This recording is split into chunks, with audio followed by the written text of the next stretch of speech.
What if everything you believe about yourself is not actually yours? Not your thoughts, not your dreams, not your identity? What if you are not a thinker, but something that has been shaped, trained, and programmed over time? And the most disturbing part is this: you never had a moment to realize it was happening, because the programming doesn't feel like control. It feels like reality. Part 1: The Silent Shaping of a Human Mind. You did not arrive into this world with opinions, you arrived with potential, a blank structure waiting to be filled. And from the very first years of your life, the filling began, not violently, not visibly, but silently. Words repeated around you became truths. Reactions from adults became rules. Rewards and punishments became morality. And slowly, you started building something you would later call me, but it was never fully you. It was constructed. Part 2: How Beliefs Are Installed, Not Chosen. Most people think beliefs come from thinking, but in reality, beliefs come from exposure. You don't choose what feels true. You accept what feels familiar. If you grow up hearing something often enough, your brain stops questioning it. It doesn't ask, "Is this correct?" It asks, "Have I seen this before?" And repetition wins over truth every single time. This is why two people can live in the same world and experience completely different realities, because they were programmed differently. Part 3: The System of Invisible Influence. And then you grow older. You think you are becoming more independent, but the system around you becomes more advanced. School teaches you structure, society teaches you success, culture teaches you identity, and media teaches you desire. But none of them explicitly tells you this is shaping your mind. Because the most powerful influence is the one that does not announce itself. You don't resist it, because you don't see it as influence. You see it as normal life. Part 4: The Self is Built from Outside Data. Now think carefully. Where did your ambitions come from? Where did your idea of success originate? Did you create it from pure logic, or did you absorb it from what you admired? Most people do not realize this. Your goals are often inherited, not chosen. You saw a version of life repeatedly presented to you until it started feeling like your own desire, but it was imitation that became identity.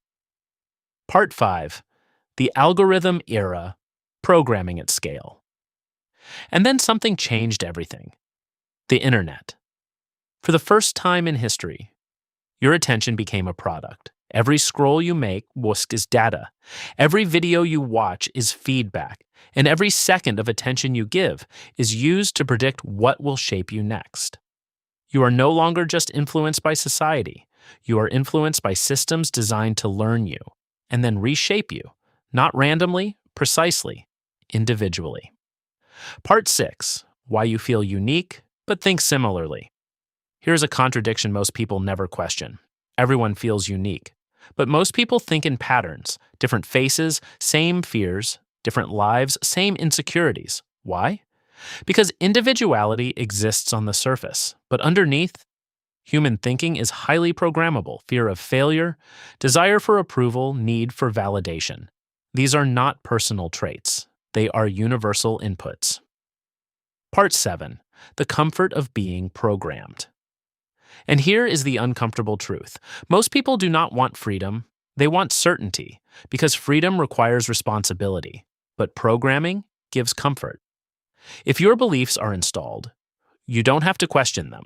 If your goals are given, you don't have to design them. If your identity is shaped, you don't have to build it. So people defend their programming because it feels safer than uncertainty. Part 8: The Moment of Awareness, but occasionally. Something breaks the pattern: a thought that doesn't feel automatic, a doubt that doesn't disappear, a question that refuses to be ignored. And in that moment, you experience something rare: distance from your own mind. You start noticing, I didn't choose this thought. It appeared. And that is the beginning of awareness. Not freedom yet, but the possibility of it. Part 9: You cannot delete the program, but you can observe it. You cannot erase everything you have absorbed. Your mind will always carry traces of your environment, but you can change your relationship with it. Instead of believing every thought, you begin to observe it. Instead of reacting automatically, you begin to pause. Instead of saying, "This is me," you start asking, "Where did this come from?" And that question alone creates space. And space is the first form of freedom. Final part, the real question. So the real question is not, are you free? The real question is, how much of your life is lived from awareness? And how much is lived from programming you never questioned? Because the most dangerous illusion is not control. It is unconsciousness. And once you see it clearly, you can never fully return to ignorance again. You are not just a thinker. You are also what you were shaped to think. And the moment you realize that, your entire reality stops being automatic. It becomes something else, something you can finally begin to examine.